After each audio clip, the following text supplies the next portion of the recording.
정영택 목사의 쉐마 바이블입니다. 마태복음의 말씀을 함께 묵상하고 있습니다. 오늘은 마태복음 10장 40절에서 11장 1절까지를 보겠습니다. 찬송은 447장 이 세상 끝날까지 하는 찬송이 되겠습니다.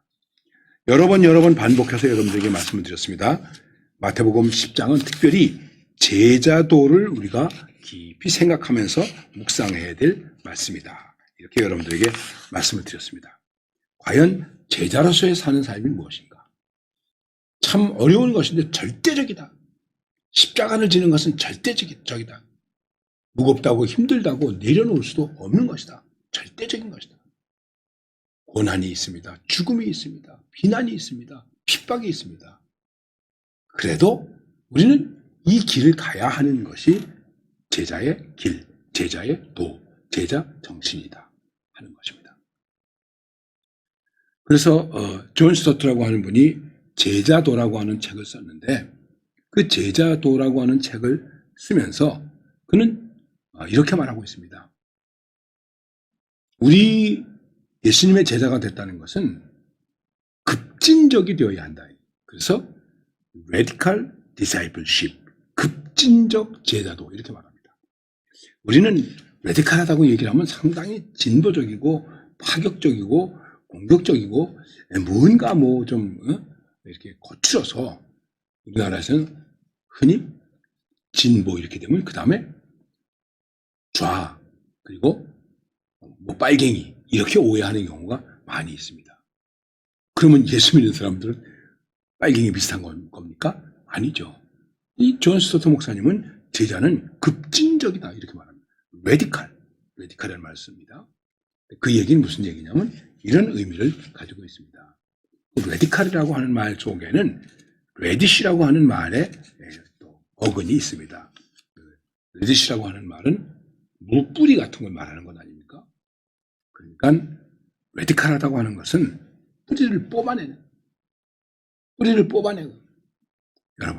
여러분과 제가 예수를 믿을 때에는 어떻게 되겠습니까?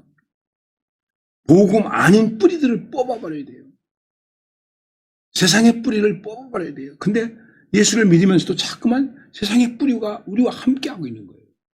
이거를 뽑아내려면 어떻게 되겠습니까? 자르든지 뽑든지 불살라버리든지 버리든지 급진적이어야 되는 것이죠. 그냥 가만히 있어가지고 이게 뿌리가 뽑히겠습니까? 자, 이렇게 제자의 삶을 살아갈 때에 우리에게 주님께서 보장해 주시는 것이 무엇일까? 이게 오늘 마태복음 10장 40절 이하에서 나타나 있는데 너희를 영접하는 자는 나를 영접하는 것이요 나를 영접하는 자는 나 보내신 이를 영접하는 것이니라.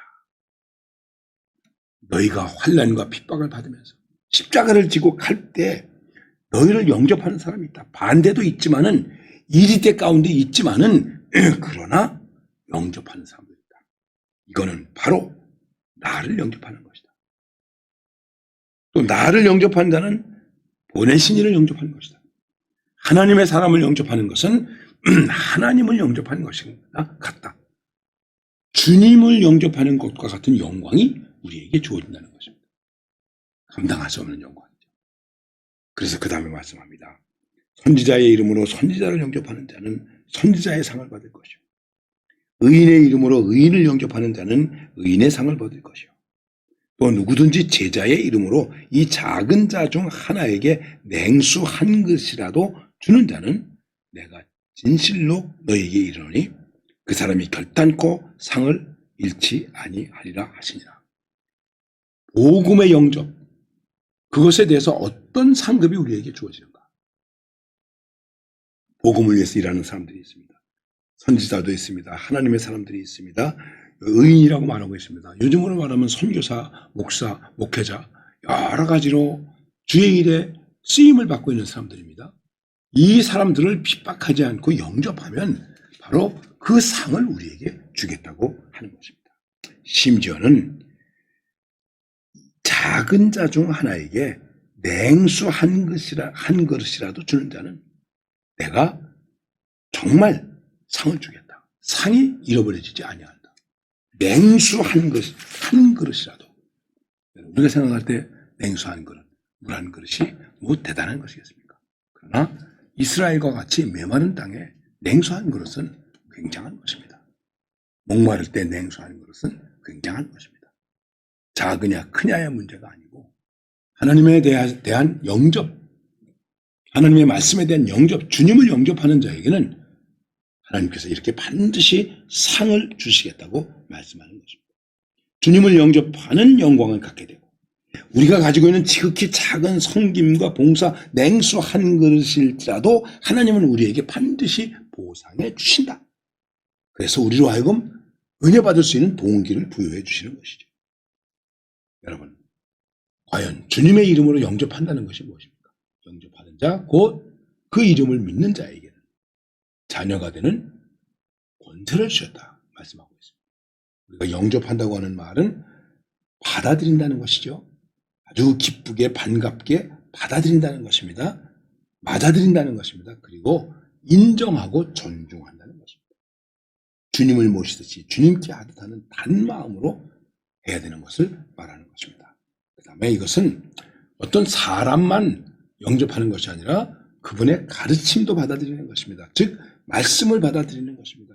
그분이 사신 모습을 받아들이는 것입니다. 그리고 아주 겸손하게 공감하면서 이런 일들을 해야 된다는 것을 말씀하고 있는 것입니다.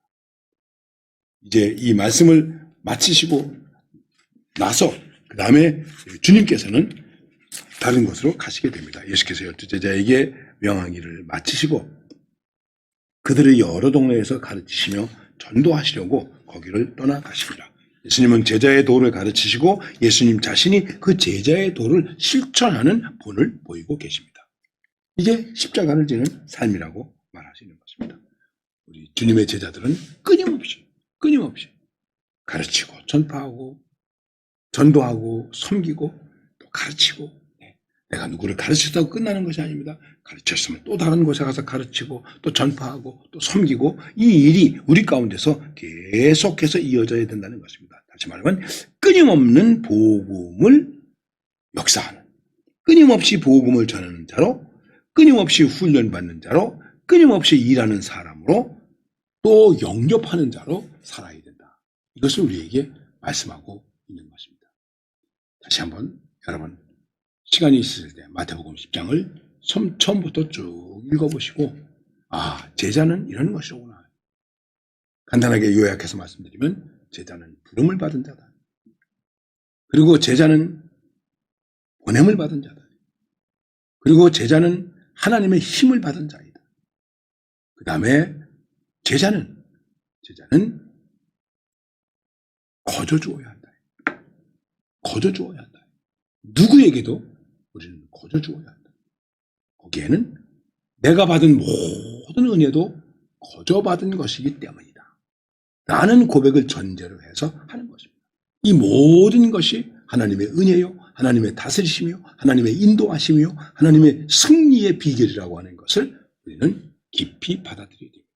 십자가를 지는 삶은 고난과 실패가 아니라 바로 제자의 도에 있어서 승리가 되는 것입니다.